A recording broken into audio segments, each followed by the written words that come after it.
नमस्कार प्यारे बच्चों। हम पढ़ रहे हैं संख्या पद्धति और उसमें हमने शुरू कर रखा था डेसिमल नंबर।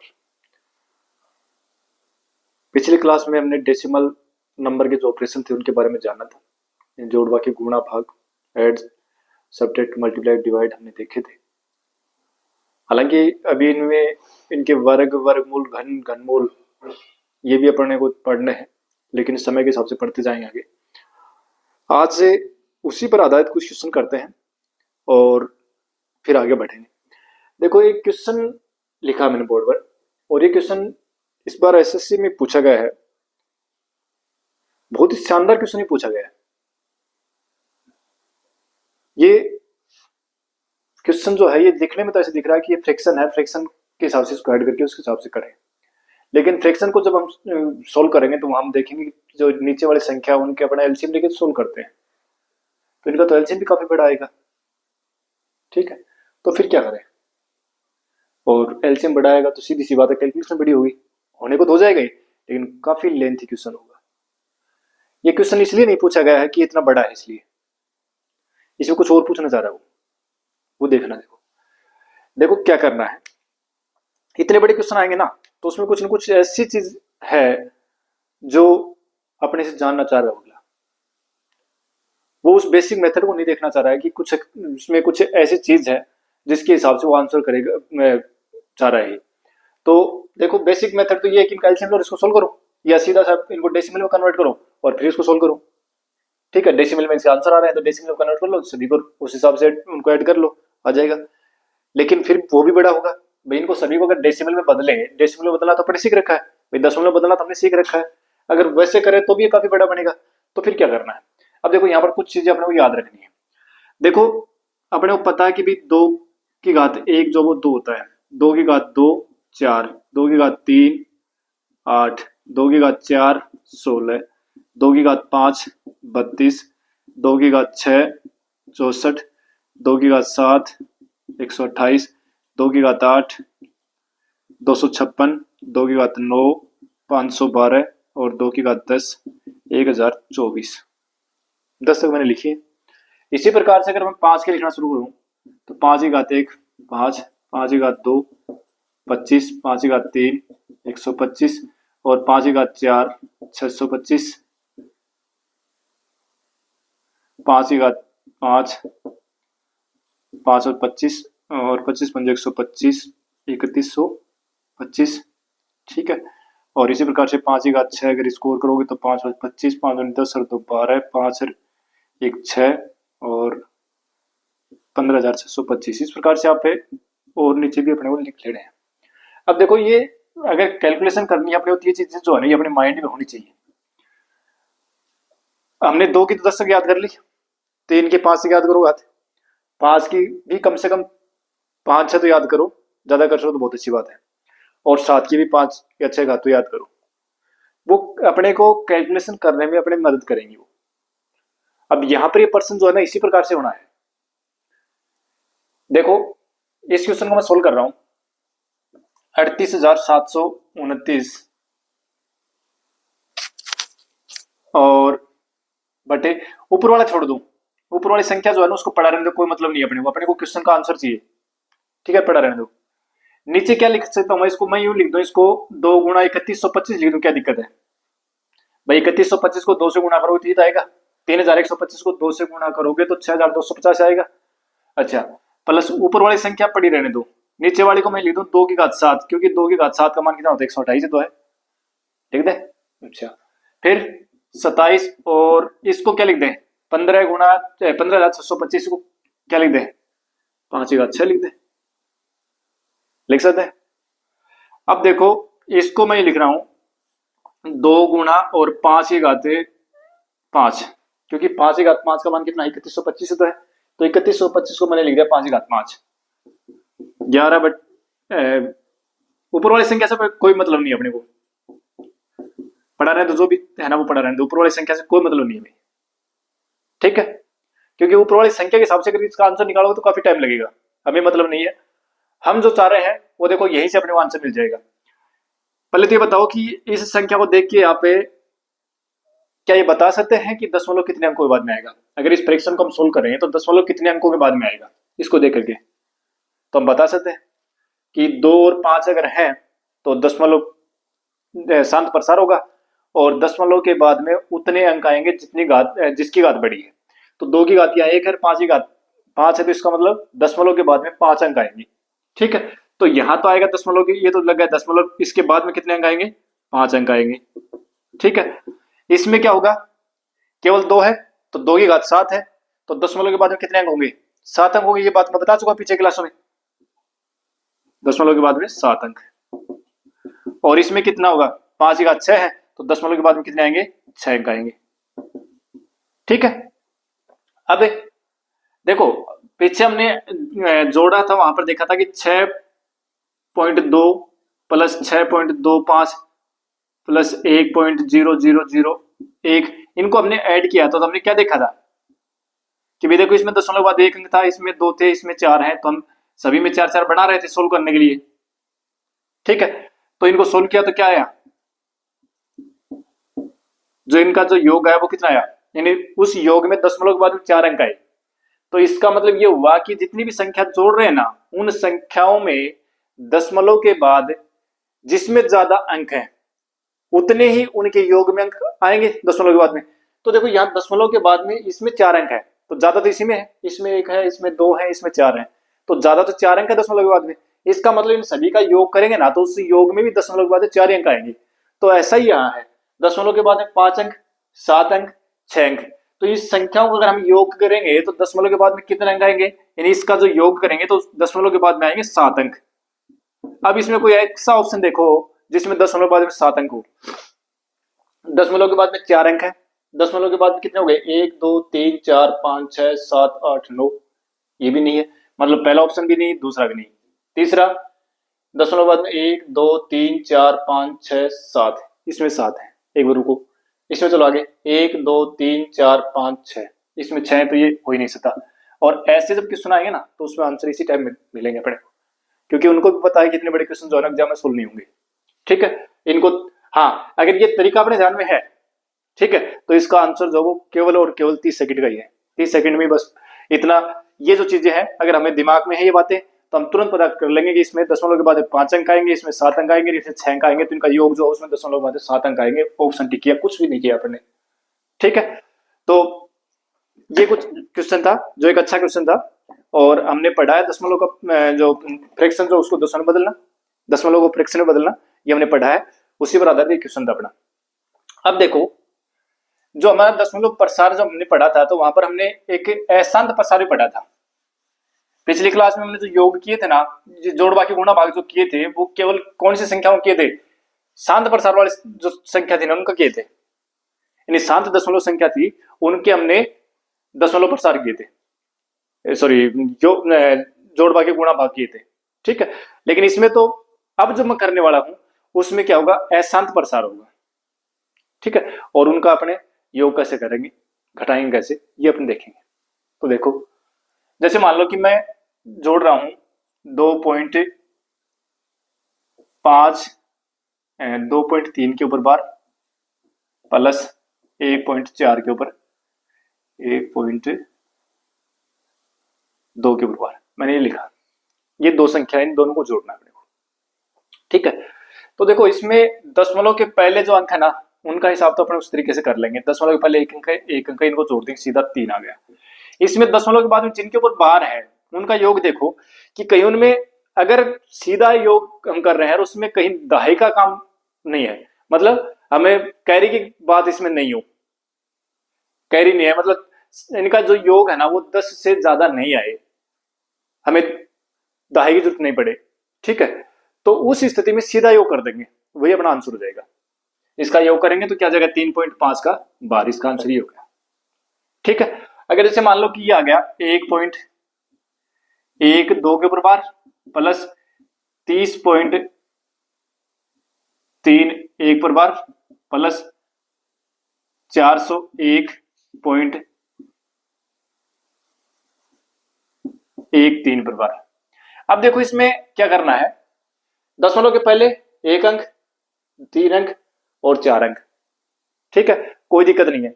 अब एक काम करो, इसमें देखो दशमलव के बाद में जिनके ऊपर बार लगा हुआ है, एक बार इसमें सरसरी नजर से देखो कि इनका बार वाले जो संख्या उनका योग अगर हम करें तो क्या कोई दहाई का काम आ रहा है कहीं? मतलब कैरी की जरूरत पड़ रही है अपने को, या योग 10 से ज्यादा आ रहा है कहीं? 12, 31 और 13 को अगर हम जोड़ेंगे तो इनका जो योग है ना, उसमें मतलब एक 2 और एक 3, 3 6, एक 3 और एक 4 और एक 5, मतलब योग जो है उसमें दहाई नहीं आएगी, मतलब हासिल नहीं होगी, बात ये है। ठीक है ना, हासिल कैरी की हम बात करते हैं, हासिल। ठीक है, तो इसमें हासिल वाला काम नहीं है, मतलब इनको अगर जोड़ेंगे तो हासिल नहीं अपने को देनी होगी आगे, है ना। तो फिर क्या करें? तो फिर तो सीधा जोड़ करना है, कोई दिक्कत नहीं है। क्या लिखेंगे? इसको लिखो 1.1, 2 के ऊपर बार है ना, 1 2 के ऊपर बार है तो लिख दो, क्या दिक्कत होगी? ऐसे लिख दो, कोई फर्क नहीं पड़ेगा इससे। ठीक है ना, आगे लगा सकते हो आप। इसमें 30 पॉइंट के नीचे तो पॉइंट आना है, 3 1 3 1 3 1, कोई दिक्कत नहीं है, चलने दो। 401.13 अब कहीं से जोड़ना शुरू कर दो, वही आएंगे। ठीक है ना भाई, 2 के ऊपर 12, 2 अंक तो आने हैं। तो देखो आप दो दो अंक जो है भाई, दशमलव के बाद 2 अंकों के ऊपर बार लगा हुआ है, तो 2 अंकों के ऊपर इनके योग में भी 2 अंकों पर बार आएगा। ठीक है, तो देखो कितना आएगा इनको। चलो मैं दो इसमें भी 6 लिए थे, इसमें भी 6 ले लिए, इसमें 6 ले लिए। देखो आप क्या आ रहा है इसमें, 3 3 6, अगर मैं इनको जोड़ू तो क्या आएगा? 6 और 5, इसमें भी 6 5 6 5 दशमलव 2 3 4, मतलब 432.56 के ऊपर बार आ गया। ठीक है, 432.56 के ऊपर बार। ठीक है, अब ये तो क्या था कि इनमें अपने को दहाई नहीं, मतलब हासिल नहीं थी, यानी कैरी इसमें नहीं थी। इनका योग कर रहे थे सीधा, कहीं पर भी कैरी का यूज नहीं हुआ है। ठीक है, और कैरी का यूज हो तो फिर क्या करना है? तो फिर देखो अपने को क्या करना है कि पहले मैं एक छोटा क्वेश्चन लेता हूं, 1.2 के ऊपर बार प्लस 2.5 के ऊपर बार प्लस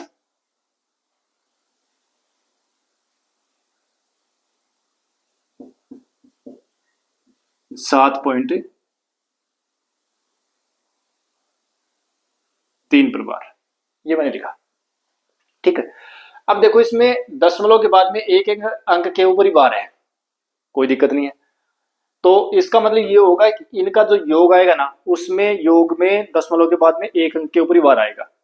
ठीक है, ये तो तय है। अच्छा, अब इनका जो दशमलव के बाद में एक एक अंक है, उनका योग करके देखो कितना रहा है। 2 5 7 और 3 10 होते हैं, मतलब संख्या 9 से ऊपर चली गई, 10 हो गई। 10 होते ही हासिल आगे देनी पड़ेगी, मतलब एक आगे जाएगा, 0 लिखा जाएगा, एक आगे जाएगा, कैरी जिसको अपन बोलते हैं। तो फिर अपन क्या करें? तो देखो अब अपने को क्या करना है, अब इसको फ्रैक्शन में बदलना पड़ेगा अपने को। ठीक है, तो फ्रैक्शन में कैसे बदलें? फ्रैक्शन बदलने का तरीका क्या था कि सीधा ये 12 लिखो और -1 कर दो, भाई जिनके ऊपर बार है वो घटा दो, और नीचे क्या आएगा? कितने अंकों पर बार है?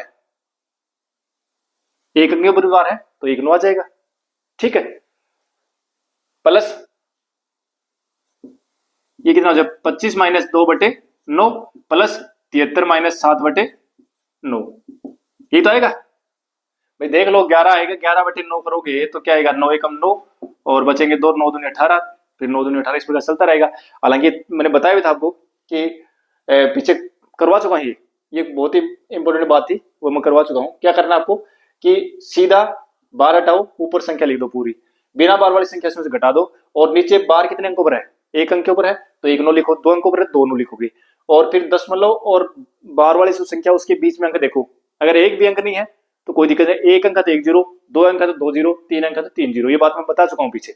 ठीक है, अच्छा अब इनको सोल्व करो, क्या आएगा? 11/9 प्लस 23/9 प्लस 66/9।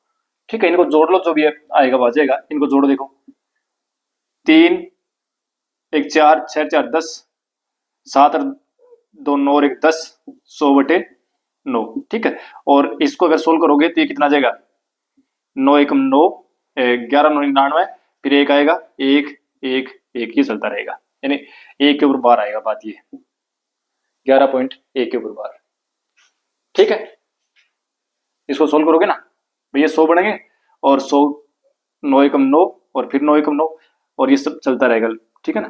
तो 11.1 के ऊपर 12 इसका योग आएगा, ठीक है। तो अगर जैसे मान लो कि इनके दहाई की जो संख्या वाली बात आए तो अपन इस तरीके से कर सकते हैं। मतलब ये जो इनका योग जो है ना, दशमलव के बाद में जो अंक आए उनका योग अगर उसमें अपने को हासिल लेनी है देनी है तो उस स्थिति में अपन इस तरीके से सोल्व करेंगे। घटाने वाले में भी यही है तरीका। जैसे मान लो कि इसमें से ये घटाना था अपने को, तो घटाने वाले में कोई दिक्कत नहीं है, सीधा कोई हासिल का सिस्टम है नहीं, क्या लिखेंगे 2.3 के ऊपर 12 है तो 3 के ऊपर 12, इसका मतलब 3 को बार बार लिख सकते हैं। इसी प्रकार से 1.2 के ऊपर 12, 2 को बार बार लिख सकते हैं। घटाओगे तो 1 1 1 और 0.1, मतलब 1.1 के ऊपर 12, ये इसका आंसर हो जाएगा, ठीक है। अब देखो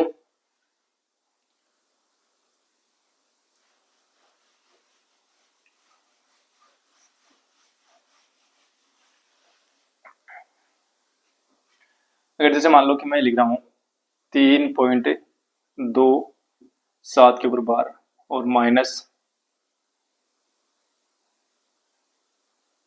2 3 के ऊपर 12 कर लेता चलो, और माइनस 1.35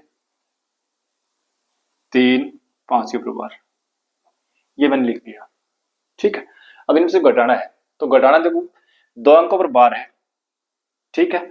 और दोनों में से अगर हम जैसे मान लो 23 में से 35 घटाएं तो अपने को हासिल लेनी पड़ेगी, ठीक है। तो फिर क्या करें, तो देखो इसमें वैसे तो हम इसको सामान्य तरीके से भी कर सकते हैं, दोनों तरीके से मैं बताऊंगा आपको। एक तो ये तरीका है कि आप इसको क्या करेंगे भाई, हासिल का यहाँ पर अपने को हासिल लेनी पड़ेगी, 23 में से 35 अगर घटाओगे तो हासिल लेनी पड़ेगी, ठीक है। क्योंकि छोटी संख्या में से बड़ी घटा रहे हो, ठीक है, तो आपको हासिल लेकर करना पड़ेगा, कैरी लेनी पड़ेगी, उससे अपने को सोल्व करना पड़ेगा। तो फिर क्या करें, तो देखो एक काम करते हैं, एक तरीका तो यह है कि 323 माइनस 3/99, दोनों को बराबर है तो दोनों आएंगे, फिर माइनस 135 माइनस 1/99 और इसमें से घटा लो तो 320/99 और माइनस ये कितना हो जाएगा 134/99। इसको घटाओगे तो ये 6 बचेंगे और ये 4 हो गए, 8 बचेंगे, 186/99, ठीक है। अब कुछ कटे तो काट लो, वैसे 3 से कट जाएंगे, 6 3 18, 3 और 33 3 99, 6 3 18 3 दूनी 6, ये आएगा। और फिर अब इनमें भाग जाए तो और इसको भाग देख लिया तो 10 इसको बदल लेंगे, ठीक है। इस तरीके से इसको सोल्व कर लेंगे, फिर आगे 10 बदल देंगे इसको, ठीक है। एक तरीका तो ये है। दूसरा तरीका ये है कि देखो दशमलव के बाद 2 अंकों पर ही बार है, तो अपन क्या कर लेंगे, इसको भी लिख देंगे 3 पॉइंट और 2 अंकों पर ही बार है ना, तो 2 अंकों का ही जोड़ बना के छोड़ दो, ठीक है। 1.35 35 35, ठीक है। अब देखो हालांकि देखो इसमें ये इसीलिए वजह से जो है ना इसके आंसर जो गलत आते हैं। यहाँ पर देखो अगर आप इस तरीके से करोगे ना, योग में तो हो जाएगा काम, जो मैं बताना चाह रहा हूँ योग में तो हो जाएगा, लेकिन घटाने में देखो यहाँ दिक्कत आएगी। अब यहाँ से अगर आप हाथ से लेना शुरू करोगे, जैसे मान लो यहीं से शुरू करें, तो क्योंकि ये तो पीछे से भी तो होता है भाई, इसका कोई अंत तो है नहीं, आगे से पीछे होता है ही, ठीक है ना। तो देखो अगर इस टाइप के क्वेश्चन आते हैं तो अपन उसको इस तरीके से ही सोल्व करेंगे, ठीक है। अब देखो एक क्वेश्चन और देखते हैं अपन।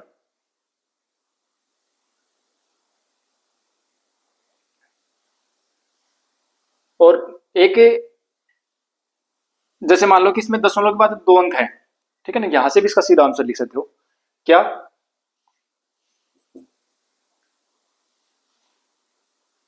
इसको मैं लिख दूं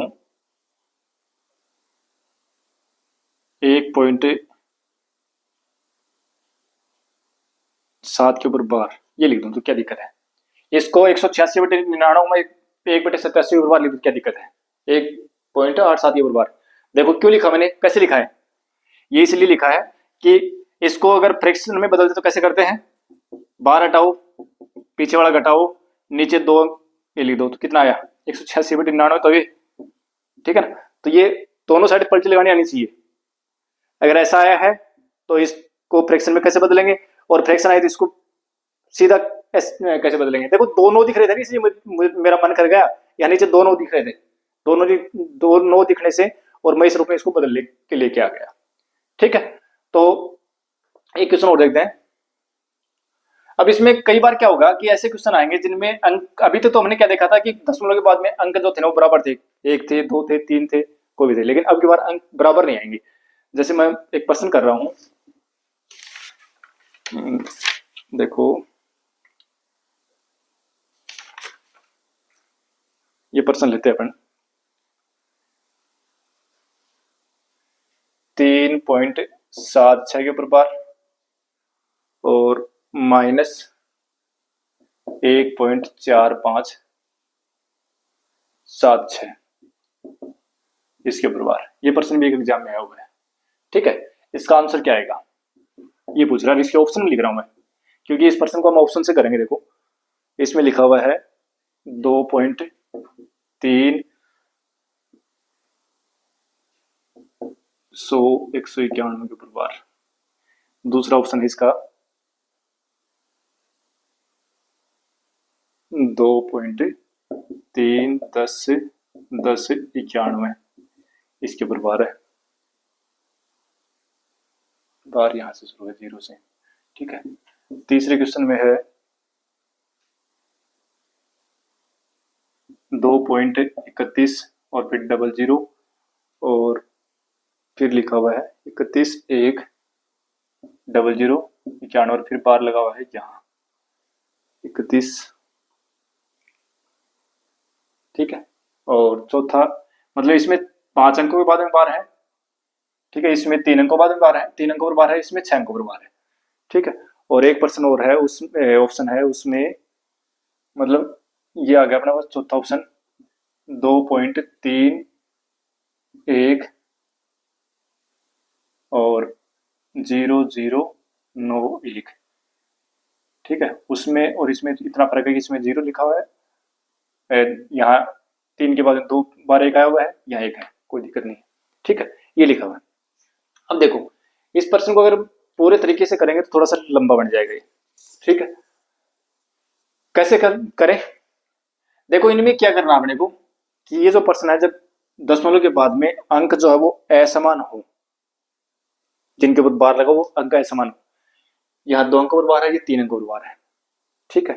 तो उस स्थिति में सबसे पहले तो ये चेक करो कि हम जो इनका योग निकालेंगे या अंतर निकालेंगे, ठीक है, उसमें दशमलव बाद में कितने अंतर, कितना दशमलव बाद में कितने अंकों पर बार आएगा, पहले तो अपने ये चेक करना है, ठीक है। तो क्या करें, तो उस स्थिति में क्या करना अपने को, सबसे पहले जो जितने अंक है उनका एलसीएम लेना है। यहाँ 2 अंक है, यहाँ 3 है, तो 2 और 3 का एलसीएम कितना आएगा, 2 व 3 का एलसीएम आएगा वो आ गया 6। इसका मतलब ये तय है कि इन दोनों का जो अंतर आएगा ना, उसमें दशमलव के बाद में 6 अंकों पर बार आएगा, दशमलव के बाद में 6 अंकों पर बार आएगा, ठीक है। अच्छा, दशमलव के बाद में 6 अंकों पर बार आएगा, ये चीज क्लियर होगी। दूसरा आपको ये देखना कि दशमलव के बाद में बिना बार के अंक कितने हैं। तो दशमलव के बाद में बिना बार के अंक इसमें था 0 और इसमें कितना है 1, भाई इसमें तो एक कुछ भी अंक नहीं है, इसका 0 अंक, इसमें 4 है, 1 अंक है, ठीक है। इसमें से आपको लेना अधिकतम, इस अधिकतम आएंगे जो भी ज्यादा होगा ना, मतलब अगर इसमें जैसे 2 अंक होते तो अधिकतम यानी 2 अंक लेते अपन दशमलव बाद में, दशमलव के बाद में 2 अंक बिना बार के आते, ठीक है। तो अब देखो इसमें दशमलव के बाद में बिना बार के अंक कितने आएंगे, दशमलव अगर इनका अंतर निकालेंगे तो दशमलव के बाद में बिना बार के अंक जो है ना वो कितना आएगा, यानी 1 अंक तो आएगा इसमें बिना बार का, 1 अंक बिना बार का, ठीक है ना, 1 अंक तो आएगा बिना बार का, ठीक है। अच्छा, बाकी जो अंक आएंगे ना वो क्या होंगे, बार कितने अंकों पर आएगा, जितना इनका एलसीएम है, तो 6 अंक आएंगे, 6 अंकों पर आएगा बार, अंकों पर बार। क्या देखो कोई ऑप्शन में ऐसा बन रहा है क्या, यानी दशमलव के बाद में 1 अंक तो बिना बार का, एक दशमलव के बाद में 1 अंक बिना बार का, यहाँ 1 अंक है, यहाँ 2 अंक है, ये ऑप्शन नहीं है, यहाँ कई अंक हो, ये ऑप्शन नहीं है, और ये ऑप्शन भी नहीं है। अच्छा ठीक है, पहले से अपने को आंसर तो मिल गया। दूसरा और चेक कर लेते हैं कि 6 अंकों पर बार होना चाहिए। देखो यहाँ 6 अंकों पर बार है, यहाँ 6 अंकों पर है, यहाँ 5 अंकों पर है, यहाँ 3 अंकों पर है, यहाँ 3 अंकों पर है, ठीक है। तो इससे हमने इसको सोल्व भी नहीं किया और इसका आंसर भी निकल गया, ठीक है। तो इस तरीके से हम क्वेश्चन के आंसर जो वो निकाल सकते हैं। ठीक है, तो आज की क्लास में अपन इतने क्वेश्चन देखेंगे, बाकी जो क्वेश्चन है एक दो क्वेश्चन और करेंगे कल नेक्स्ट क्लास में इस पर आधारित, फिर अपन आगे बढ़ जाएंगे। और इस इन क्वेश्चंस के लिए तरीका यही है कि प्रैक्टिस अपने को करनी है, कहीं से भी कोई बुक लो उसमें उठाओ और या अपनी तरफ से क्वेश्चन बनाओ, उनको सोल्व करो। जितने ज्यादा सोल्व करोगे उतने ही ज्यादा क्वेश्चन जो वो दिमाग में बैठेंगे। मिलते हैं नेक्स्ट क्लास में। Thank you.